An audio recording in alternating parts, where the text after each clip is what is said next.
Ok, bonsoir. Désolé, je suis la dernière personne entre vous et la bière, le champagne, le vin blanc, je sais pas, le soleil dehors. Je m'appelle Alain Rigné. On est là pour parler de Kubernetes. Alors juste pour être sûr, qui a déjà au moins joué un peu avec Kubernetes? Ok. Qui a au moins déjà joué un peu avec Docker? Un peu plus. Alors, normalement, ce talk s'adresse à des gens qui ont déjà un petit peu au moins joué avec. Donc, pour la moitié qui n'a pas joué avec, ça va peut-être être un peu chaud. Je vais peut-être passer un petit peu plus de temps sur l'intro pour les gens qui ne connaissent pas trop. Et puis ensuite, j'irai dans les retours d'expérience. Ça vous va ou... Ouais, mais vous êtes là plus pour découvrir Kubernetes ou pour découvrir des bonnes pratiques et des astuces et... Bon, ok. Alors, quelques mots sur moi. Donc, je m'appelle Alain Rigné, je suis architecte technique. J'ai passé 10 ans dans la Silicon Valley. Je suis GDE. Donc, GDE, ça veut dire Google Developer Expert. En gros, on est reconnu par Google comme expert sur un sujet. Moi, je suis spécialisé sur la partie Google Cloud. Je suis certifié architecte et j'ai cofondé le GDG Paris et le GDG Cloud Paris. Qui ne sait pas ce que c'est qu'un GDG ? Ok, donc GDG ça veut dire Google Developer Group. En gros, c'est des meet-up, un peu comme les JOG. JOG c'est pour Java. GDG, de manière générale, c'est tout ce qui tourne autour de l'écosystème développeur Google, donc les techno Google. Ça va de Android à Google Cloud en passant par HTML5, TensorFlow et tout ce que vous voulez. Donc il y en a de plus en plus en France. Le plus proche d'ici, c'est quoi? C'est Nantes? C'est près de Tours, je sais même pas où. Désolé pour ma géographie. Donc Nantes, effectivement, qui a un gros GDG. Et donc je travaille pour une société qui s'appelle Alto Labs. On fait principalement du consulting autour de Google Cloud, mais beaucoup plus depuis plusieurs années maintenant autour de Kubernetes. On fait de l'installation, du management, de la kubernétisation d'applications. Donc on accompagne les sociétés pour transformer leur application en application à mettre sur un cluster Kubernetes. On fait de la formation et on aide à développer aussi des prototypes. Donc voilà un peu ce qu'on fait. Juste pour l'anecdote, qui est la personne au milieu là? C'est le cofondateur de Google. En fait, c'est parce que dans une ancienne vie, on me voyait beaucoup avec des Google Glass, parce que j'étais l'expert en Europe sur les Google Glass, et j'ai fait pas mal de villes en France et en Europe là-dessus, et j'ai développé tous les premiers protos en Europe avec les Google Glass. Donc, juste là, avant qu'on me pose la question, non, c'est pas mort. Aux États-Unis, il y a plein de choses qui se développent autour, dans les cabinets médicaux, dans les usines, etc. En France, par contre, c'est un peu la dèche, comme on dit. Alors, quelques mots, quelques rappels sur les containers. Donc avant, quand on avait des applications, on avait une machine, un OS, des librairies et nos applications. On est passé avec la révolution de la virtualisation aux fameuses VM, où en gros sur chaque machine, on mettait un hyperviseur et par-dessus, on séparait des machines virtuelles. Et on vient de subir, bon gré mal gré, une nouvelle révolution qui est celle de la virtualisation de l'environnement d'exécution. Donc c'est ce qu'on appelle les containers aujourd'hui. L'idée, c'est qu'on a un container engine et par-dessus, on ne va mettre que les applications et leurs librairies.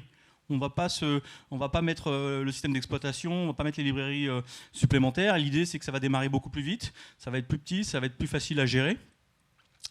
Alors, qu'est-ce que c'est qu'un container? Pour ceux qui ne connaissaient pas, en gros, c'est une enveloppe qui va permettre de packager l'application avec juste ce dont elle a besoin. Plutôt que... Vous faites tous du Java ou...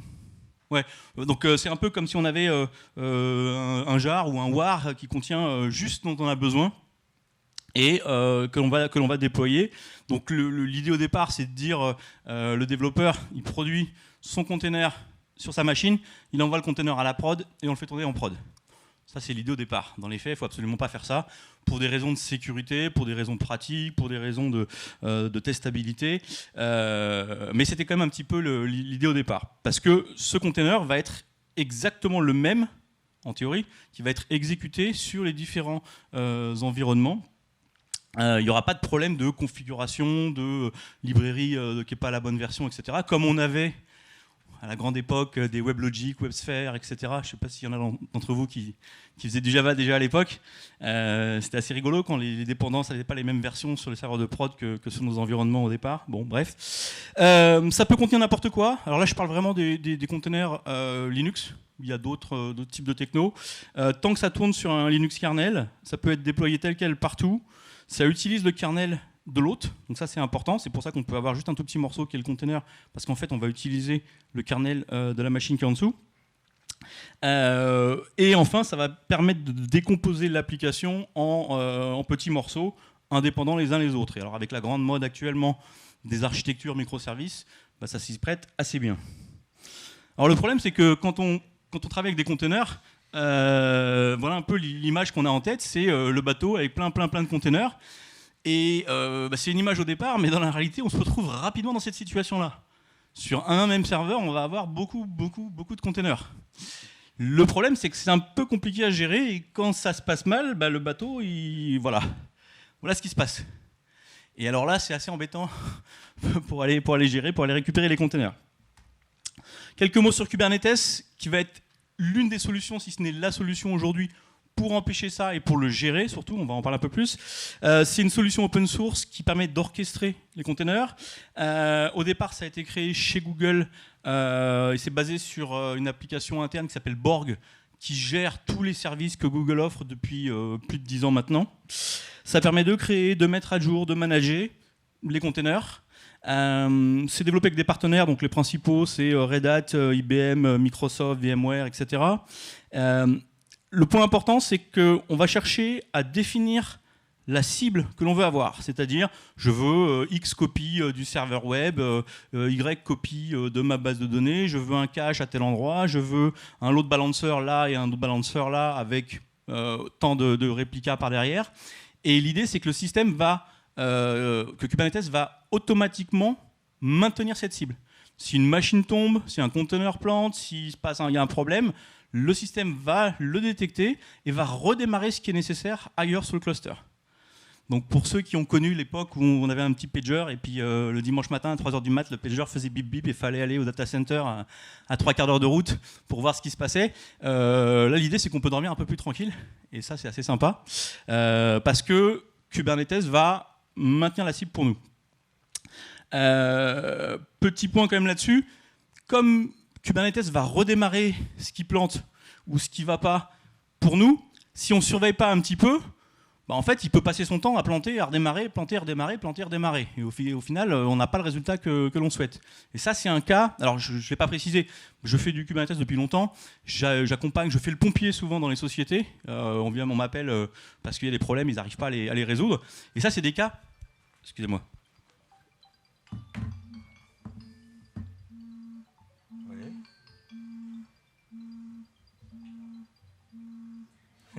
Voilà, c'est ça, c'est le pageur. Ça va, il n'est pas 2h du mat. Le problème, c'est que je ne suis pas à Paris, là.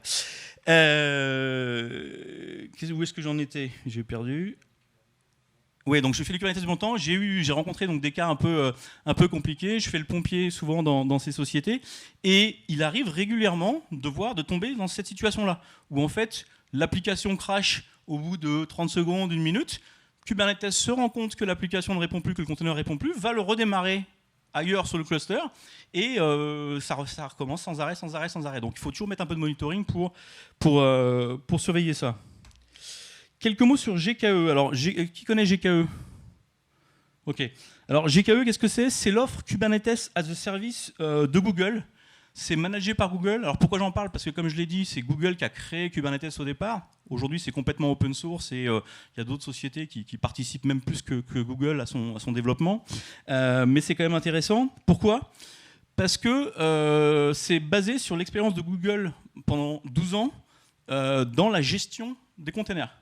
Comme j'ai dit tout à l'heure, Google lance, tous les services offerts par Google depuis de nombreuses années tournent dans des containers. Alors c'est des containers à la sauce Google, hein, bien évidemment. Je crois que c'était en 2016, ils lançaient 4 milliards de containers par semaine. Pourquoi c'est important? Parce que ça vous donne une idée du type de problème qu'ils peuvent avoir. Le coup du bateau de tout à l'heure où il y avait, je sais pas, quelques centaines de containers, bah, imaginez quand vous en démarrez 4 milliards par semaine. Et donc, dans Kubernetes ont été intégrées des bonnes pratiques, des choses que Google a trouvé importantes dans sa gestion des containers. Et l'idée, c'est qu'en utilisant Kubernetes pour manager nos containers, on va pouvoir en bénéficier. En plus sur GKE, donc c'est prêt pour la production, il y a de la haute dispo, il y a de l'autoscaling. S'il y a besoin de répondre à de la charge, automatiquement GKE va ajouter des machines physiques, enfin des machines virtuelles en plus au cluster pour faire tourner nos containers et potentiellement les réduire par la suite, ce qui peut être assez intéressant. Et enfin, dernier point important, la montée de version Kubernetes, qui est un des problèmes assez pénibles qu'on rencontre notamment chez les clients, est relativement simple sur GKE. En gros, si ça se passe bien, comme dans la plupart des cas, il faut quelques clics pour faire une montée de version de Kubernetes. Quand on va le faire chez les clients sur ce qu'on appelle du on-premise, c'est-à-dire sur des machines chez le client, que ce soit des machines virtuelles ou même des machines physiques, ça peut être beaucoup plus compliqué. Et c'est d'ailleurs un des cas les plus fréquents de problèmes, c'est au moment de montée de version, de passer de la 1.12 à la 1.13, etc. Autre petit point, les masters sont gratuits, je ne rentrerai pas dans les détails là.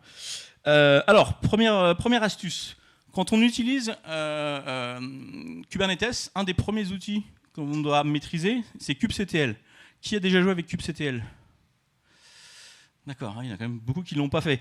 Donc en gros, c'est l'outil en ligne de commande qui va permettre de communiquer avec l'API de Kubernetes et à laquelle on va par exemple décrire la cible que l'on veut avoir. La fameuse cible dont je parlais en disant je veux X copies de tel serveur web pour le front, X copies de tel serveur pour le back, avec telle image de container, avec tel cache au milieu, je veux que les connexions se fassent de telle manière, je veux le load balancer devant. Voilà. Tout ça, on va le définir avec des fichiers YAML que l'on va envoyer à la Kubernetes API grâce à cet outil. Donc c'est un outil qu'on va utiliser beaucoup. Le problème, c'est qu'on a vite marre de taper des lignes de commande un peu longues. Et comme on s'en sert beaucoup, une des astuces, c'est de définir des alias. Donc par exemple, voilà, kall, que j'utilise très souvent, c'est un kubectl get all - all namespaces. Ça paraît débile, mais celle-là, je la tape 100 fois par jour. Donc plutôt que de taper 100 fois par jour ça, je préfère taper 100 fois par jour kall, ça me fait gagner beaucoup de temps. C'est un exemple. Le fait est qu'on utilise beaucoup cet outil et que des fois on fait des erreurs. Donc quand on tape une ligne de commande un peu longue et puis qu'il y a une erreur, il faut la retaper. Alors on a beau faire up et puis aller corriger la ligne qu'on a tapée, c'est pas très pratique. Et puis parfois on ne se souvient pas de la syntaxe. Quand il y a beaucoup de paramètres, ça peut être pratique d'utiliser des alias. Un autre, c'est KW, qui va rajouter le paramètre -o wide à la fin de la commande, qui va nous afficher beaucoup plus de paramètres que ceux du départ. Donc quand on démarre avec Kubernetes, on ne s'embête pas forcément avec ça, mais dès qu'on veut approfondir un petit peu, le fait de faire apparaître ces paramètres par défaut, c'est pratique. Deuxième astuce, apprenez à spécifier le format de sortie de la commande. La commande peut, donc elle prend des fichiers la plupart du temps, ou elle prend des ordres et elle va les envoyer à l'API. Mais des fois, on veut juste récupérer une petite information. Or, quand on exécute une commande et qu'elle nous renvoie 80 lignes de JSON, c'est un peu difficile de s'y retrouver. Donc là, l'astuce, c'est d'essayer de bien comprendre qu'en spécifiant le type d'output, on va pouvoir restreindre ce que l'on va avoir comme sortie, spécifier d'autres types de formats, juste du texte, du YAML, etc. Et typiquement, ce type de ligne, on va créer un alias pour elle, et on tapera simplement cet alias. C'est un peu comme les raccourcis de votre IDE que vous avez l'habitude d'utiliser. Vous finirez par utiliser vos petits raccourcis de commande, KA, KD, KI, etc. Pour avoir les résultats directement. Par exemple, si on veut aussi récupérer le YAML, donc la description d'un objet Kubernetes, mais d'un objet qui tourne déjà. Comme j'ai dit tout à l'heure, la commande va nous permettre de passer des fichiers YAML et de dire applique-moi ça, voilà ma nouvelle cible, et de l'envoyer à l'API. Et dans le fichier YAML, on aura décrit toutes nos ressources Kubernetes. Mais des fois, quand il y a une ressource qui tourne et qu'on est justement chez un client et qu'on n'était pas là quand ça a été créé, ce qu'on veut, c'est pouvoir accéder au YAML de l'objet qui tourne. Donc voilà, en spécifiant l'output et en le sauvant, on récupère le YAML en question. Alors c'est basé sur le principe des commandes gcloud. et de GKE. Donc JCloud, c'est l'outil qu'on utilise pour communiquer avec le cloud de Google. Et GKE, c'est l'offre dont je parlais tout à l'heure de Kubernetes as a Service. Sur JCloud, par exemple, si on veut pouvoir lister toutes les VM que l'on a créées et pouvoir voir les tags qui ont été attribués à ces VM. Alors, petit aparté là-dessus, quand on a des VM et qu'on leur met des tags dessus, c'est par exemple très pratique pour tout ce qui est règles de firewall. Parce qu'on va pouvoir dire, ces 3 machines-là, je vais les taguer comme, avec le mot web, et je vais créer une règle de firewall séparée qui dit accepte toutes les connexions sur le port 80 sur les machines qui ont le tag web. C'est le principe de fonctionnement du firewall sur Google Cloud. Et donc, c'est très pratique. Simplement, des fois, on a besoin de vérifier quels sont les tags appliqués sur telle ou telle machine. Et donc, le principe est le même. En spécifiant le format de sortie, en connaissant la commande, on gagne beaucoup de temps. Alors, un truc tout bête, regrouper plusieurs fichiers YAML en un. C'est quelque chose que je ne vois pas souvent faire. Les gens ne sont pas au courant. En fait, il suffit de mettre le petit séparateur ici. Et on peut avoir plusieurs fichiers regroupés dans le même. Donc quand on a plusieurs objets Kubernetes que l'on veut déclarer qui sont dans le même projet, un service, des pods, une config map, on peut tout mettre dans le même fichier comme ça et c'est plus simple à gérer. Sur les projets un peu gros, il vaut mieux pas. Il vaut mieux maintenir des fichiers séparés, mais ça fait quand même gagner du temps. Alors petit aparté sur GKE, on a ce qu'on appelle le Cloud Shell. Qui a déjà utilisé le Cloud Shell ? D'accord. Alors, le Cloud Shell, qu'est-ce que c'est ? Quand on utilise le cloud de Google, on peut, en allant cliquer... Alors, je ne sais pas si je suis devant, vous voyez quand même quand je... Ouais, ça va. Sinon, je m'assois. Comme vous voulez. Quand on va cliquer, en fait, ici, on a une petite fenêtre qui va apparaître en bas, ici, dans le navigateur. Et cette fenêtre, c'est un shell. Et donc, on va pouvoir faire pas mal de choses directement depuis ce shell dans le navigateur. Donc, c'est une petite VM qui a un disque persistant. Et les outils courants, donc gcloud, kubectl, vim, git, etc., Docker. Et donc, on va pouvoir travailler directement depuis cette VM et accéder à notre cluster, exécuter les commandes kubectl. Ce qui est pratique, donc c'est directement dans le navigateur. Il y a également un éditeur de texte qui est intégré. Donc, on va pouvoir éditer du texte en haut, qui sont en fait des fichiers dans le shell, dans la VM en question. Et travailler à partir de ça. Donc je vous invite à regarder, à le tester, c'est quand même très très pratique. C'est partagé par tous les projets. Ce qui est intéressant quand on s'en sert, c'est d'organiser ces projets.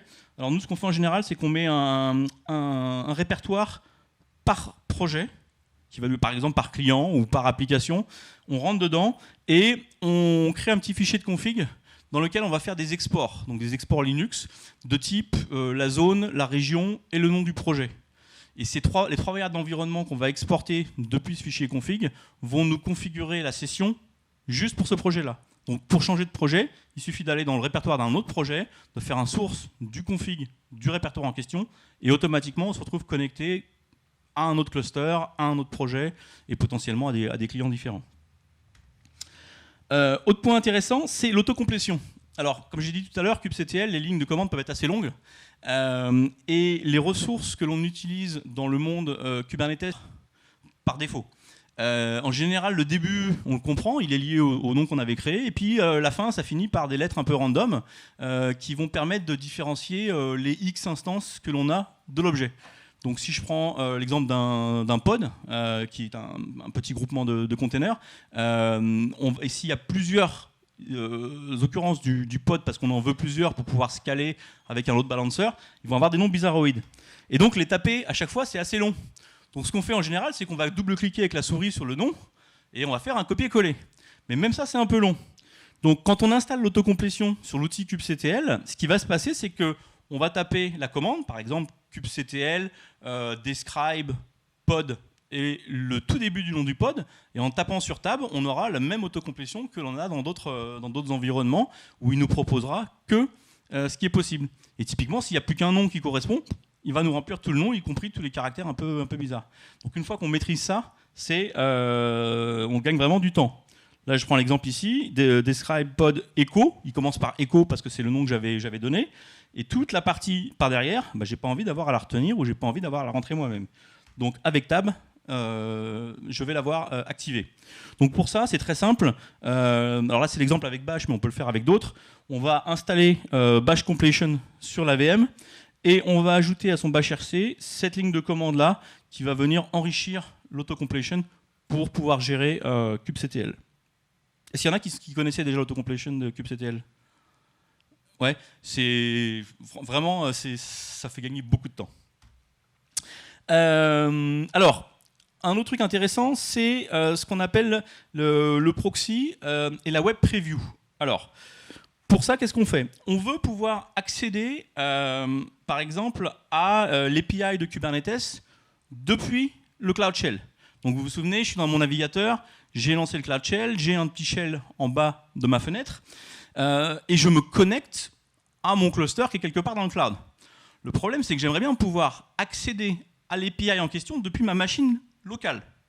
Donc pour ça, en lançant le proxy, donc par cette ligne de commande, kubectl proxy sur le port 8081, je vais le rendre accessible au navigateur, à mon navigateur local, et je vais pouvoir accéder à l'API depuis mon navigateur local. Alors un des exemples courants, c'est pour accéder à ce qu'on appelle le dashboard Kubernetes, qui normalement est planqué au fin fond du cluster et n'est pas exposé à l'extérieur, parce qu'on ne veut pas que quelqu'un fasse des bêtises sur notre cluster. En lançant le proxy comme ça, on va pouvoir y accéder. Donc par exemple, ce qui va se passer, c'est que je vais, donc j'ai mon Cloud Shell, j'ai lancé la ligne ici pour activer le proxy. J'ai donc un petit web server qui tourne en local sur le 8081. Et là, on va utiliser ce qu'on appelle la web preview. Alors la web preview, vous l'avez ici. En fait, on choisit un port. Et ce qui va se passer, c'est que Google va nous créer un nom un peu particulier. Vous le voyez là-haut, qui commence par le numéro du port et un nom un peu compliqué, qui n'est accessible que à moi dans mon navigateur. Quelqu'un d'autre prend cette URL, il n'arrivera pas à se connecter dessus parce que je suis logué dans mon compte Google, donc je suis authentifié, et j'ai accès à l'API de Kubernetes. Donc je ne l'ai pas précisé pour ceux qui ne connaissent pas, le cœur de Kubernetes c'est une API, et le fameux outil kubectl en fait passe son temps à faire des appels à cette API. Donc ça c'est pour illustrer que à partir de là, n'importe quelle chose que je veux faire avec l'API, je vais pouvoir y accéder dans mon navigateur. Et typiquement, le meilleur exemple, c'est le fameux dashboard. Alors il faut passer un petit coup d'authentification quand même pour le dashboard, et à ce moment-là, on a accès au dashboard qui nous montre les nœuds, les pods, les ressources qui sont utilisées sur le cluster. Sachant qu'encore une fois, ça ne marche que parce que j'ai lancé le kubectl proxy, il n'y a que moi qui peux y accéder, et dès que j'ai fini de m'en servir, que je kill le fameux kubectl proxy, ça n'est plus exposé du tout. Donc plutôt que d'exposer ce genre de choses un peu sensibles, un peu qui permettent de manager un peu le cluster à l'extérieur et où n'importe qui pourrait y accéder, bah, en passant par là, je suis complètement sécure. Autre point intéressant, kubectl top. Bon, tout le monde connaît top, la commande sous Linux pour voir un peu les process d'utilisation, etc. Et ben en fait, il y a un pseudo-équivalent chez Kubernetes qui permet d'afficher les ressources utilisées par les pods. Donc les pods, c'est les containers, les groupes de containers, et ce qu'on appelle les nodes, qui sont les machines qu'il y a derrière, les machines du cluster. Donc par exemple, si je fais un kubectl top node, il va me montrer ici mes 3 machines, et il va me montrer le taux d'utilisation CPU ou mémoire de mes nodes. Donc ça a l'air bête comme ça, mais c'est pareil, c'est pratique, notamment quand les choses commencent à pas marcher, parce qu'on se rend compte que le CPU est très très utilisé et qu'il faut regarder pourquoi. Pareil pour les réservations. Et donc je peux le faire aussi sur un pod. Donc si je fais kubectl top pod et le nom de mon pod, alors ne faites pas avoir le nom là, c'est Node, c'est Node.js. C'est pas Node au sens machine. Et je peux voir que, là, que mon pod, donc mon container, il travaille absolument pas et il utilise peu de mémoire. Ce serait du Java, ce serait autre chose. Mais je suis plus Java quand même, mais voilà.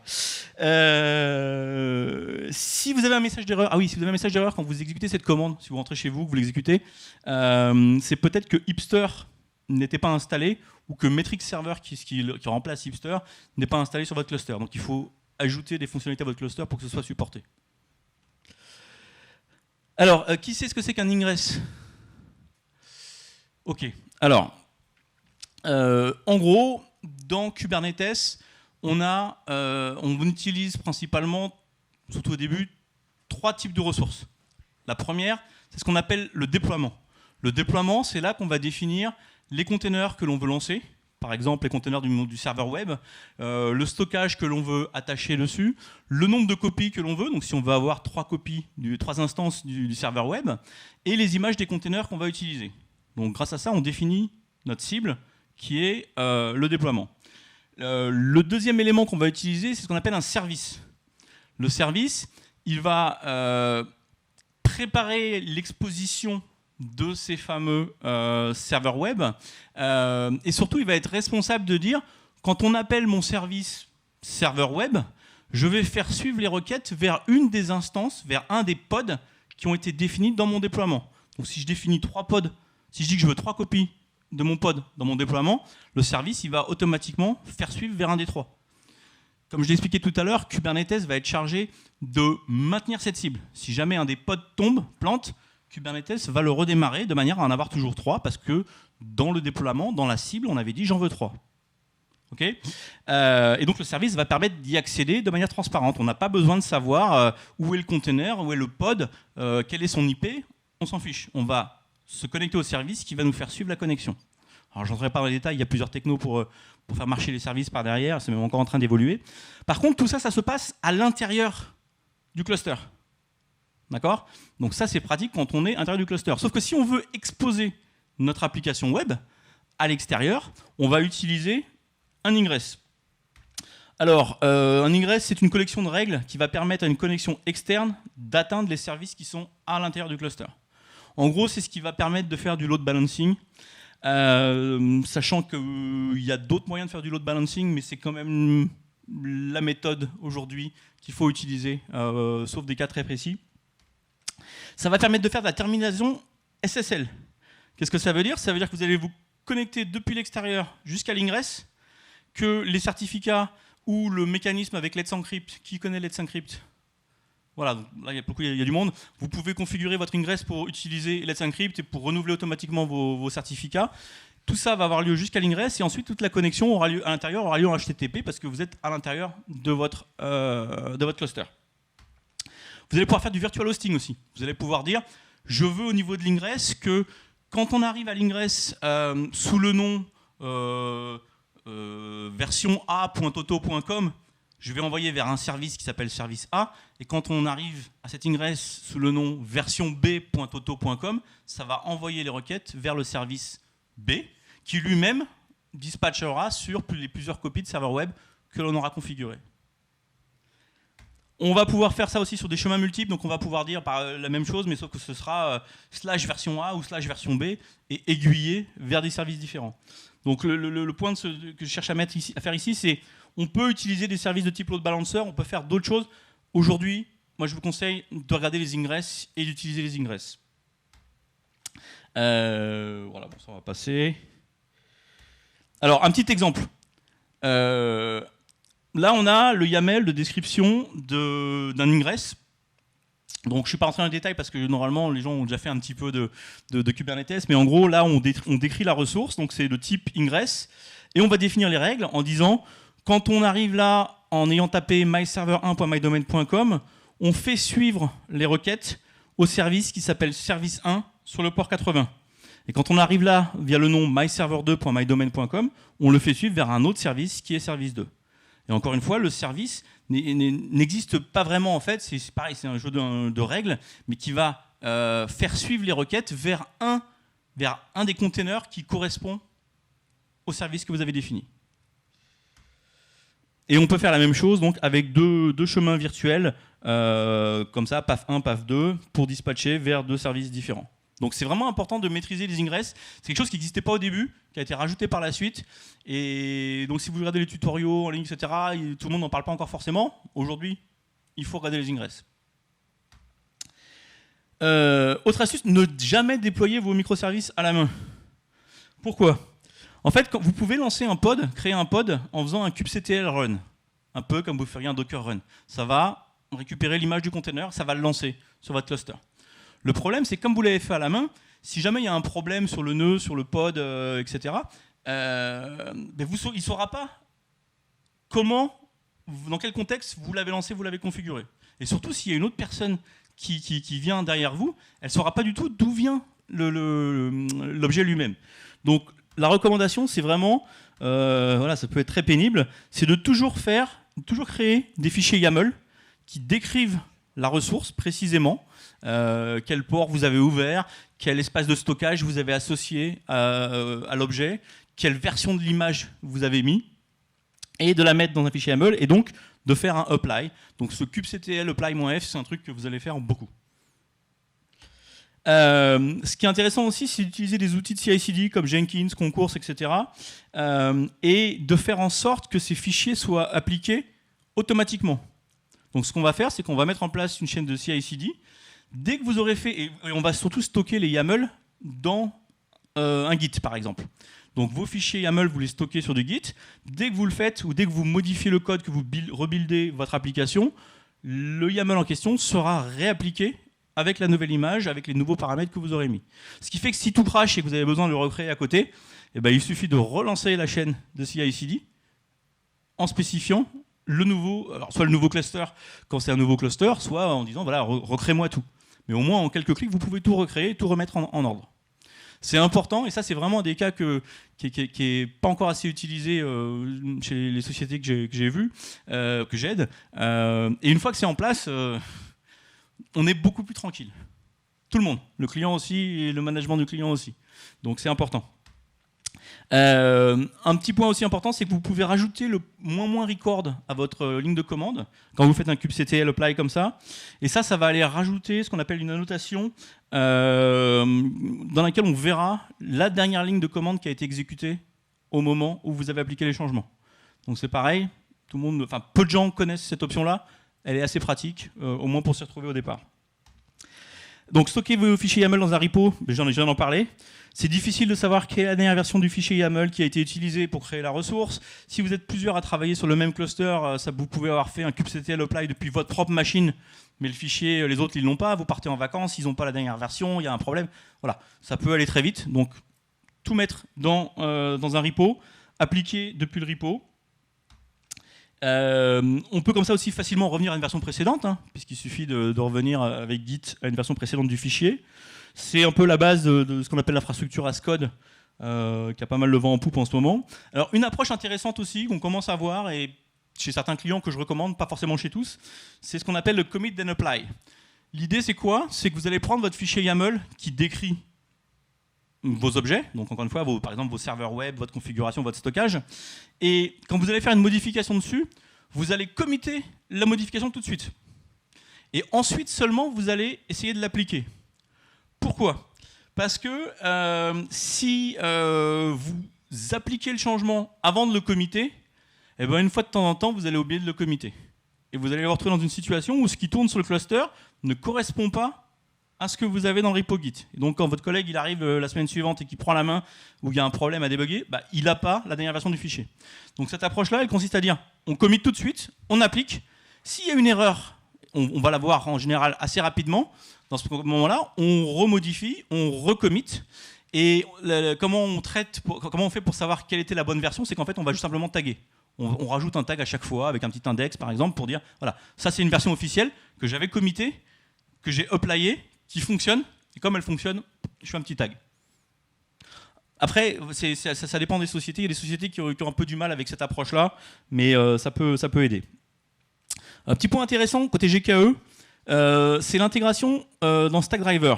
Alors, en gros, Stackdriver, c'est tout ce qui va gérer le logging, et plus d'ailleurs, mais notamment le logging sur GKE. Donc quand vous créez votre cluster, vous allez lancer vos containers dessus. Tous les logs de vos containers vont être récupérés, centralisés dans l'interface de Stackdriver. Et donc vous allez pouvoir faire du filtrage dessus. Vous allez pouvoir descendre au niveau des pods, au niveau des containers eux-mêmes, filtrer, faire des recherches dedans, et vous avez tous vos logs qui apparaissent dans une interface web assez pratique comme celle-là. Donc filtrage, ça veut dire aussi qu'on n'a pas besoin de configurer Prometheus et Grafana. Prometheus et Grafana, c'est deux outils courants dans l'écosystème Kubernetes que l'on utilise pour ce genre de choses. Un des points intéressants, ça va être d'ajouter le suffixe du pod. Donc encore une fois, tout à l'heure, vous vous souvenez, je vous ai parlé du nom des pods, qui commence par exemple par echo, et puis qui finit par XYZ 4522, avec plein de caractères un peu incompréhensibles. Le problème, c'est que si vous lancez votre, je vais prendre un exemple tout simple, votre Tomcat avec une application web, vous avez tout mis ça dans votre image, et puis vous lancez 3 copies du container, donc 3 pods sur votre cluster. Vous allez avoir 3 pods qui ont un nom qui démarre par, je sais pas, Tomcat par exemple, mais qui finit par des caractères différents. Vous avez 3 instances. Et comme je vous l'ai expliqué, le service, son boulot, c'est d'envoyer les requêtes vers une de ces 3 instances.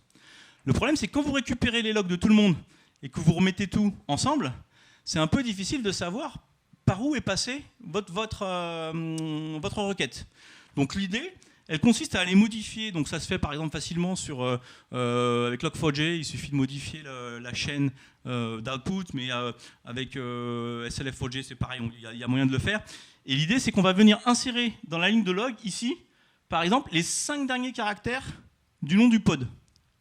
Ça sert à quoi? Ça sert à, quand je vais regarder ici les logs de mon application, eh ben, je vais pouvoir voir ici que ceux-là ils sont passés par le pod X qui finit par XCND, et celle-là par le pod N4MG6. Et donc comme ça, je vais pouvoir vraiment vérifier par où c'est passé et potentiellement vérifier si la config n'était pas tout à fait la même ou s'il y a un problème sur un nœud, je saurai exactement par où c'est passé. Donc ça, c'est une petite astuce. C'est assez pratique aussi quand on l'a, parce que tant qu'on l'a pas, on risque de voir des lignes de log qui sont très très similaires, mais on ne saura pas par quel container elles sont arrivées. OK ? Alors, n'utilisez pas le default namespace. Qui sait ce que sont les namespaces? Ok. Alors, je suis désolé. Bon, normalement, ce talk s'adresse quand même à des gens qui ont un petit peu touché. Alors, un namespace, qu'est-ce que c'est? C'est quelque chose qui va nous permettre de segmenter, de créer des clusters virtuels sur notre cluster Kubernetes. Donc, imaginez un cluster Kubernetes qui est fait de quelques machines, qu'on appelle donc des workers, et sur lesquels on va faire exécuter nos containers de manière un peu, qui a l'air un peu aléatoire, même si ça ne l'est pas forcément, mais où c'est le noyau de Kubernetes qui va gérer toutes nos ressources. En utilisant un namespace, les ressources que l'on va créer, les fameux pods, services, ingress, etc., on va pouvoir les séparer dans des clusters virtuels différents. Donc par exemple, si je crée mon pod, mon déploiement Tomcat 1, voilà, je vais l'appeler Tomcat 1, je vais pouvoir dire crée-le-moi, mais dans le namespace pré-prod. Et je vais pouvoir lui dire en parallèle, crée-moi un nouveau déploiement, mais par contre, cette fois-ci dans le namespace staging. Et ce qui va se passer, c'est que mes ressources, elles vont être créées plusieurs fois dans des environnements qui sont finalement séparés, même si tout tourne sur le même cluster. Donc je vais avoir plusieurs copies de mes containers, de mes applications, dans des espèces de paquets un peu séparés qu'on appelle les namespaces. Bon, c'est le principe des namespaces dans d'autres cadres aussi. Mais là où c'est intéressant, c'est justement les exemples que je vous donnais. Alors, quand on a plusieurs équipes qui travaillent sur le même cluster, une bonne approche, c'est d'avoir par exemple un namespace par équipe. Comme ça, on est tranquille. On ne risque pas de faire de bêtises, d'aller détruire ce que font les autres, etc. On va même pouvoir mettre des restrictions sur chacun des namespaces pour dire vous n'avez pas le droit d'utiliser plus de tant de % de CPU du cluster ou tant de % de mémoire du cluster. Donc une approche qu'on voit de plus en plus, notamment pour la phase de développement et de staging, de test, c'est d'avoir un gros cluster avec des namespaces. Donc les namespaces, on va pouvoir s'en servir pour les équipes, mais on va pouvoir faire des trucs encore plus rigolos. On va pouvoir s'en servir pour les environnements, dire voilà, sur mon cluster, j'ai un environnement dev, un environnement staging, un environnement features 25, qui vont être complètement séparés. Et là où ça devient particulièrement intéressant, c'est quand on met en place notre chaîne de CI/CD dans un mode où, par exemple, le développeur qui travaille dans une branche Git, qu'on va appeler Sprint 14, ou qu'on va appeler Feature 25, quand il va committer dans sa branche, la chaîne de CI/CD va tout builder, exécuter les tests, générer les images de containers, appliquer les changements, et c'est-à-dire notamment la nouvelle version du code qui vient d'être mis, mais il va l'appliquer dans le namespace qui correspond au nom de sa branche. Et ça permet quoi? Ça permet que si on a bien configuré son DNS de l'autre côté, de manière à avoir un feature25.staging.macompagnie.com, en 2 minutes, ou moins ou plus en fonction du type d'outil qu'on utilise, le PO, ou même le développeur, va être capable de tester ce qui vient de committer directement en live sur le cluster, sans impacter ce qui se passe à côté. Le développeur qui est à côté, qui lui travaille dans une autre branche Git et qui lui commit dans une autre branche, il va faire la même chose dans sa propre branche, dans son propre namespace. Et donc on va avoir plusieurs namespaces qui cohabitent en même temps sur le cluster et qui permettent de faire des choses particulièrement intéressantes. Donc voilà, ça c'est pour parler un peu des namespaces. Maintenant il y a un namespace par défaut où on ne spécifie pas de nom de namespace. Et là le problème c'est que s'il y a plusieurs équipes ou plusieurs personnes qui travaillent dans le namespace par défaut, c'est-à-dire sans en spécifier, eh ben, ils risquent de se marcher dessus, de se manger sur les ressources, etc. Donc en fait, comment on fait pour utiliser un namespace? On spécifie simplement le flag ---- namespace dans toutes nos commandes kubectl pour spécifier le nom du namespace. Un truc qui est intéressant aussi, c'est que quand on a des services, on va pouvoir accéder à nos services sous le nom service.namespace.svc.cluster.local. Donc si mes namespaces c'est dev, staging et test, je vais pouvoir accéder à tomcat.dev, tomcat.staging, tomcat.preprod de manière transparente. Tout ça géré par Kubernetes. Voilà. Donc un petit exemple juste de namespace, alors de déploiement. Là, je décris le début de mon déploiement et je spécifie simplement le nom du namespace dedans. Et quand je fais un apply de ce fichier, automatiquement, ma ressource est créée dans le bon namespace. Sinon, je lui passe ---- namespace en ligne de commande. Alors, autre point très utile, utiliser un port forward pour se connecter à un pod sur le cluster.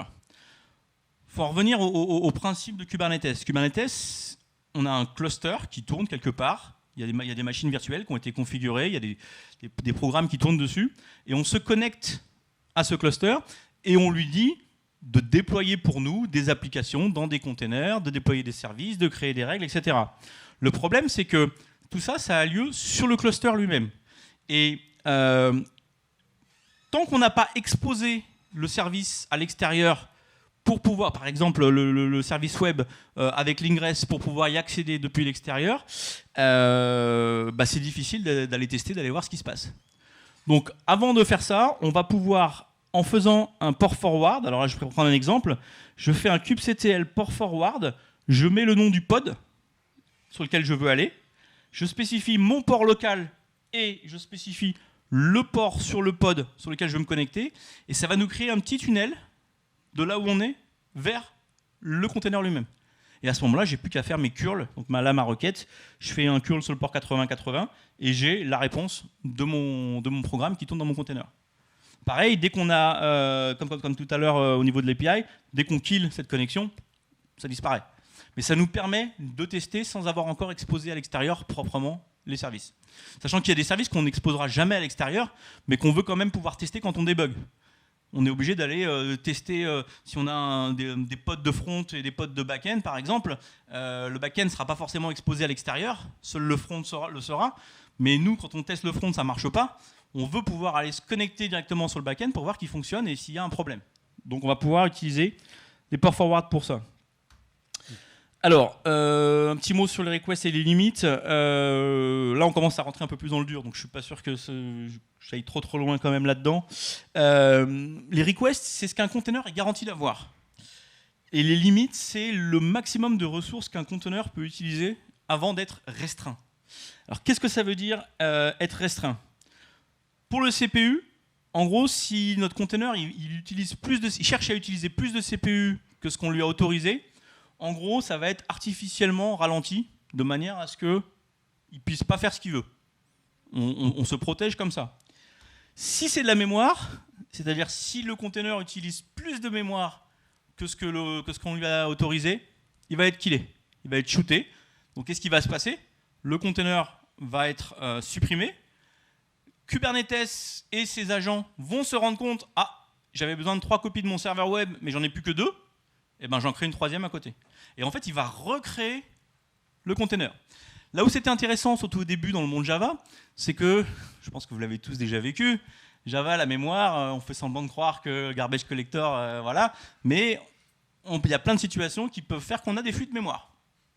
Alors il y avait en plus un problème à l'époque entre la gestion mémoire des containers et la gestion mémoire de Java. Alors petite astuce là-dessus, il faut faire du Java 8 à partir de l'update 126 ou quelque chose comme ça si je me souviens bien, pour avoir accès aux bonnes options qui sont compatibles avec les containers et qui ont été en fait backportées sur Java 8. pour ceux qui font du Java 8 encore.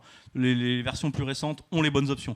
Mais si vous faites du Java 8 avant ça, vous allez avoir des problèmes de mémoire avec Java dans vos containers. Parce qu'ils ne gèrent pas de la même manière. C'est une petite parenthèse.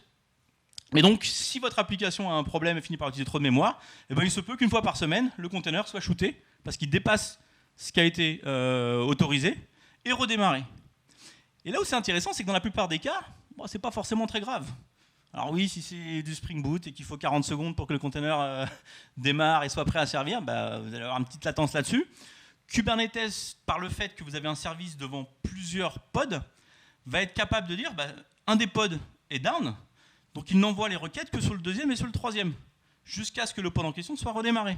Ce qui fait qu'au final, tout peut se passer sans avoir aucun impact sur les utilisateurs. À part ceux qui faisaient des requêtes au mauvais moment, mais sur 1 ou 2 secondes, le reste, il n'y a pas de souci. Et donc ça, c'est pareil, c'est un truc particulièrement intéressant, y compris donc, quand on fait du Java et qu'on a ce genre de problème. Voilà. Alors, pourquoi il faut... Alors, voilà, le type, c'est d'utiliser les requests et les limites. Pourquoi? Parce que si on ne met pas de request, ne serait-ce qu'un minimum, donc par exemple 50 milli-CPU et 50 mégas de mémoire, les pods en question seront les premiers candidats à se faire shooter parce que Kubernetes aura besoin de les shooter. Alors il y a plein de raisons pour ça. Quand on scale, quand on scale up, quand on scale down. En fait, avec Kubernetes, il faut penser différemment de ce qu'on faisait avant. Avant, on se disait, je déploie mon Tomcat ou sur mon Webflow, sur mes serveurs ils tournent, tant qu'ils tournent, tout se passe bien. Dans le monde Kubernetes, c'est un peu différent. Pour avoir ce système de auto-healing, donc de se soigner tout seul et de scalabilité avancée, faut être conscient que notre container peut se faire shooter à un moment ou à un autre. D'accord? Et si on ne met pas de request, c'est comme si on avait mis une request de 0, et donc Kubernetes va en priorité shooter cela. Donc c'est tout bête, mais dans vos ressources, mettez tout de suite 2 lignes de request avec un petit montant même pas très élevé pour être sûr de ne pas vous faire shooter en priorité. Ok? Autre point important, ne pas demander trop de requests au niveau CPU. Pour une raison très simple, c'est qu'il se sert aussi de ça, Kubernetes, pour savoir où il va pouvoir déployer votre application.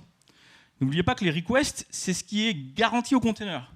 Donc si j'ai 3 machines, avec chacun un vCPU, et que j'ai par exemple 0,5, 0,5 et 0,5 d'utilisation de CPU sur chacune de ces machines, en théorie, il me reste 1,5 CPU utilisable, mais si je déploie une application qui a besoin de 0,8 CPU, eh ben, il ne sera pas capable de la mettre, puisque chacune des machines est déjà utilisée à 0,5 sur 1, il n'arrivera pas à déployer mon application, parce que forcément, il faut qu'il la déploie sur une machine.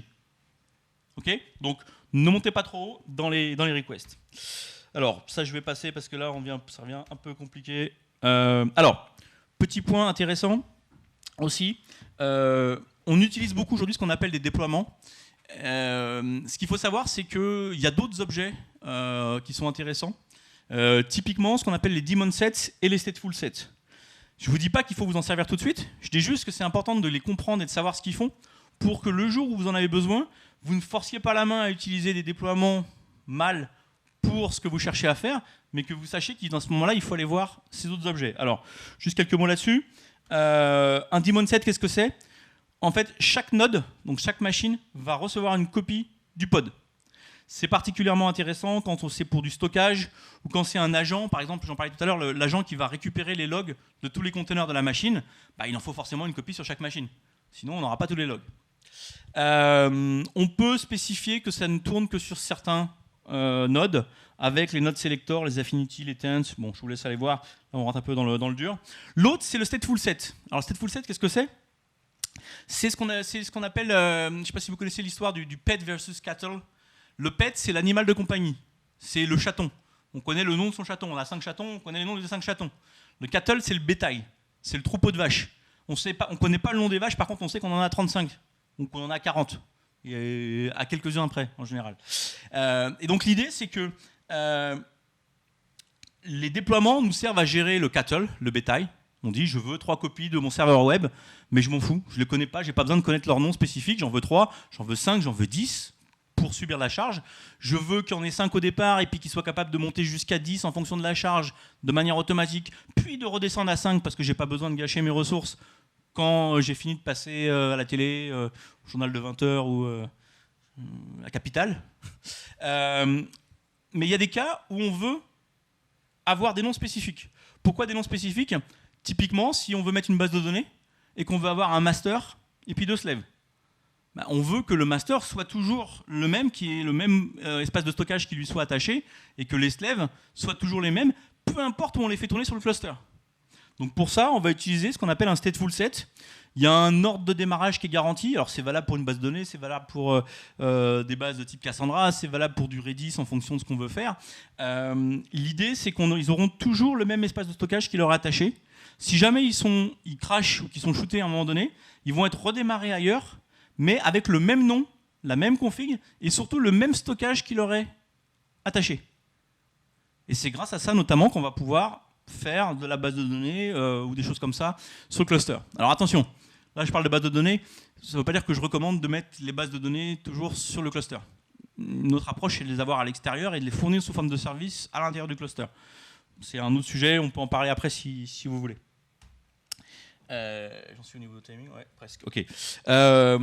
Utiliser des probes pour les health checks. Alors, j'ai parlé tout à l'heure du fait que Kubernetes va détecter que l'application est tombée, que le container a craché, et va le redémarrer parce qu'il y a une cible qui a été définie et qu'il doit maintenir cette cible.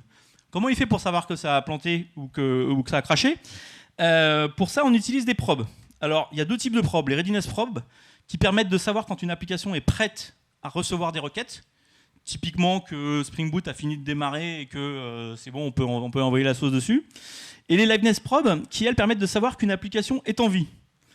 En gros, en vie, ça veut dire que on peut la laisser telle qu'elle. Ce qui se passe, c'est qu'on peut avoir des cas où on a des deadlocks, par exemple, dans un container. Donc le process, il tourne. Potentiellement, il répond à certaines requêtes à côté, mais notre application n'est plus dans un état qui fonctionne. Et ben, grâce à ça, grâce au liveness probe, on va pouvoir dire à Kubernetes, non, j'ai un problème, redémarre-moi complètement. L'idée, c'est que Kubernetes va passer son temps, alors toutes les X secondes, par exemple, toutes les 5 secondes, à venir faire des petites requêtes, toutes bêtes, à nos containers, et va attendre, par exemple, un 200 OK. Donc si c'est une requête HTTP, il va attendre le 200 OK. Il s'en fiche du contenu, peu importe. Et toutes les 5 secondes, il va poller ces URL-là. Ce sont les probes. Et il y a un certain nombre de règles avec des paramètres, je ne vais pas rentrer dans les détails, mais qui permettent de dire, par exemple, si 2 fois de suite, le probe ne répond pas, je vais considérer qu'il y a un problème. Si dans les 30 secondes qui suivent, ça ne répond toujours pas, je vais le shooter, je vais le redémarrer. Et quand je dis je vais considérer qu'il y a un problème, quelle est la manière simple de le gérer? C'est simplement de dire au service, arrête de me faire suivre des requêtes sur ce pod-là, fais-les suivre seulement sur les autres, parce qu'il ne répond pas. Ou qu'il a un problème, ou que la machine est trop utilisée, qu'il a planté, on ne sait pas, peu importe. Mais Kubernetes va enlever ce pod de la liste des destinations possibles du service. Ce qui fait qu'encore une fois, ce type de problème va avoir un impact minimal sur l'utilisateur. Puisque d'un côté, les requêtes vont continuer à aller vers ceux qui sont encore en bonne santé, et puis qu'au bout d'un moment, Kubernetes va redémarrer les morceaux qui manquent de manière à maintenir la cible avec le bon nombre de copies. C'est clair pour tout le monde? J'essaye de simplifier, je suis désolé de rajouter un peu d'explication, mais... donc un petit exemple, voilà. Là, dans mon pod, alors ça pourrait être aussi dans un déploiement directement, je vais définir le nom de mon container, l'image de mon container, et je vais dire ma readiness probe, c'est ce chemin-là. Et en fait, Kubernetes va passer son temps à appeler ce chemin-là et s'attendre d'avoir un 200 OK. Alors, on peut faire aussi des commandes, on peut faire des ouvertures TCP, il y a plein de choses qu'on peut faire. On peut régler la période d'appel, on peut régler les conditions, combien de fois il faut que ça ne marche pas avant de faire quelque chose. Mais c'est juste pour illustrer le mécanisme en question. Et donc, là où c'est intéressant, c'est de créer nous-mêmes ces probes, de dire nous-mêmes, voilà, je veux que tu appelles ce chemin-là parce que dans mon code, j'ai fait en sorte que à ce chemin-là, je renvoie un 200 OK si tout va bien.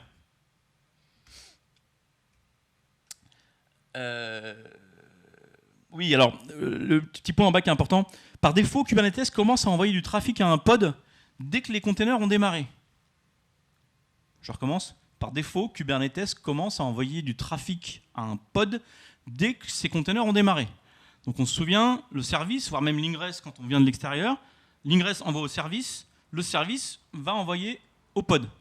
Le problème, c'est que si typiquement il y a Spring Boot qui démarre dans un des containers et qu'il lui faut 30 secondes pour être prêt à recevoir des requêtes, ben, du point de vue de Kubernetes, le container il est démarré. Par contre, Spring Boot il n'est pas prêt à recevoir ses requêtes. Donc c'est comme ça qu'on va mettre un délai au départ, et c'est celui d'après, le Initial Delay Seconds, qui en gros dit tu pourras me demander faire tes probes, par contre attends 40 secondes au départ avant de le faire, parce que je sais que je mets du temps à démarrer. Okay, donc utilisez ce paramètre-là. Juste un petit exemple, c'est un paramètre qu'on rajoute en plus. Allez, encore deux. Quand on est sur GKE, il y a un point intéressant. Je parlais tout à l'heure de mettre des bases de données sur Kubernetes. Quand vous êtes sur du cloud public, donc comme GKE ou comme AKS côté Azure, il ne faut pas hésiter à utiliser les services qui sont fournis par ces clouds publics. Que ce soit pour de la base de données, que ce soit pour le cache, que ce soit pour du Redis. Pourquoi ? Parce que oui, on peut le configurer nous-mêmes, l'ajouter nous-mêmes sur notre cluster et mettre en place les bons mécanismes. Mais le fait est que Google ou Microsoft s'en occupent beaucoup mieux pour nous. Alors par exemple, si je veux faire du SQL, utilisez Cloud SQL plutôt que de mettre votre propre base MariaDB ou MySQL sur votre cluster. Si vous voulez faire du NoSQL, la data store, elle marche très très bien, elle scale tout seul. Vous avez juste à vous connecter dessus et vous vous en servez. Pas besoin de mettre ça sur votre cluster. Sur votre cluster, vous mettez votre application, votre business logic, ce qui est important pour vous. Et vous bénéficiez des services managés offerts par les cloud providers. Le stockage, pareil, cloud storage. Le memory store, qui est le Redis hébergé par Google. Ça, c'est un sujet qui revient souvent aussi. Les gens ont tendance à vouloir mettre du Redis directement sur leur cluster. En fait, au niveau coût, au niveau simplicité, au niveau manageabilité, il vaut mieux utiliser le service qui est offert par le prestataire cloud. Bien sûr, ça n'est valable que quand on est sur du cloud. Si on est sur du on-premise, ça ne marche pas. On a besoin de l'avoir. Alors à ce moment-là, on peut aussi prendre des VM à côté de notre cluster, sur notre serveur VMware par exemple, installer le Redis dessus, installer le Gluster FS, installer la base Cassandra sur 3 nœuds à côté, et la fournir sous forme de service au cluster. PubSub pour Kafka, RabbitMQ, etc. Le scheduler quand on en a besoin. Voilà, je suis presque au bout. Juste quelques petits tips.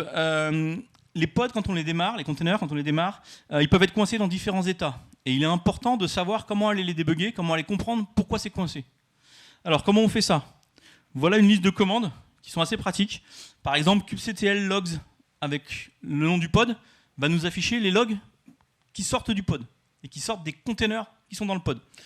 Describe pod va nous donner plein d'informations sur le pod lui-même, tel qu'il a été créé, y compris les conditions qu'on n'a pas forcément en vue, mais qui vont pouvoir nous donner un indice sur ce qui se passe. Typiquement, il n'arrive pas à récupérer l'image Docker, parce qu'on a mis un repo privé et qu'on n'a pas les bons credentials pour la récupérer l'image Docker. Ou alors parce qu'on a mis un numéro de version qui n'est pas le bon. Si on met un numéro de version qui n'est pas le bon, Kubernetes, il va essayer de le créer et puis il ne va pas y arriver. Il faut qu'on sache pourquoi ça ne marche pas. Donc pareil, describe sur les services, sur les ingress. On peut regarder les events du cluster en faisant kubectl get events. On peut aller plus loin, on peut les se connecter sur les nœuds et regarder var log message ou faire du journal CTL pour voir les logs de la machine, parce que la plupart des logs de toute façon seront dedans. Il y aura beaucoup d'autres logs avec, donc il faudra faire du grep. Il faut s'habituer à faire du grep dans ces cas-là.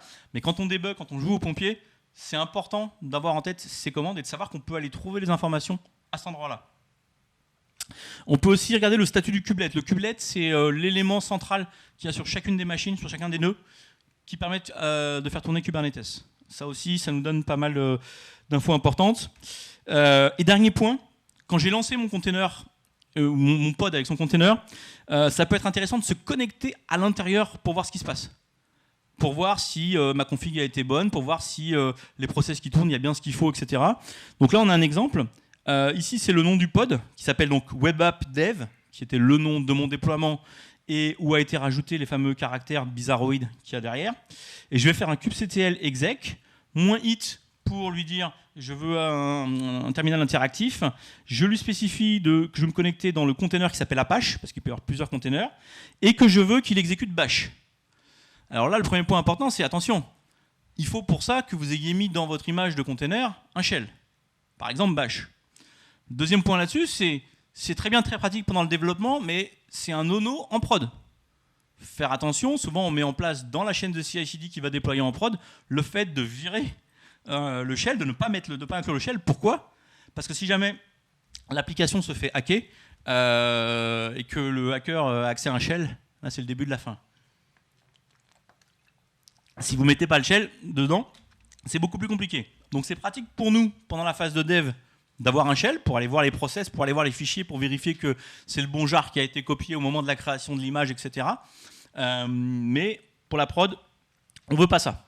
On va pouvoir aussi voir, en se connectant dedans, le contenu des variables d'environnement. Souvent, on fait beaucoup de cuisine avec des variables d'environnement, etc. Bah là, on se connecte dans le container qui tourne sur le cluster, donc on le voit tel qu'il fonctionne, et ce à quoi il a accès. Et souvent, les problèmes que l'on rencontre, c'est justement que les variables d'environnement qui sont attendues n'ont pas été remplies, n'ont pas été populées correctement. Alors il y a les config maps, les secrets, il y a d'autres objets Kubernetes qui permettent de le faire, mais c'est un des problèmes qu'on retrouve le plus souvent. On peut voir les process qui sont exécutés à ce moment-là, et on peut tester aussi la connectivité réseau. Parfois, le problème, c'est qu'on essaie de se connecter soit à un service externe, soit à un autre microservice qui est ailleurs sur le cluster, et puis on se rend compte quand on est à l'intérieur, qu'on essaie de faire un ping ou un telnet, que ça ne résout pas, ou qu'il y a un port firewall qui est fermé, une règle qui fait que ça passe pas. On pensait qu'on avait tout prévu, bah non. Mais comme ça, on s'en rend compte.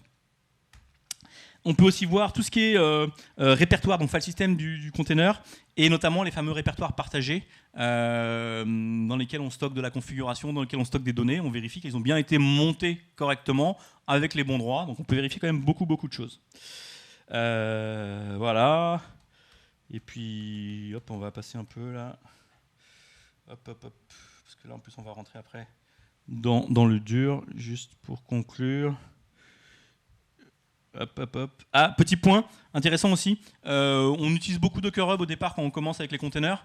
Rapidement, on se rend compte qu'il y a des problèmes de sécurité, qu'il ne faut absolument pas faire confiance aux images qui sont sur Docker Hub. Normalement, au niveau des projets, maintenant, ce qu'on fait, c'est qu'on utilise des registries privées, donc il y en a plusieurs. Quand on fait du GKE, on a accès à Google Container Registry qui est par défaut privé et où on met toutes nos images, on fait ce qu'on veut avec. Donc c'est assez pratique et ça coûte absolument rien. Enfin, c'est juste le stockage et donc c'est pas très cher. Voilà. Merci. Donc désolé, hein, j'ai essayé d'improviser, de rajouter des choses parce qu'il y a quand même beaucoup de gens qui n'en ont pas fait pour essayer de vous faire comprendre tout en donnant les astuces.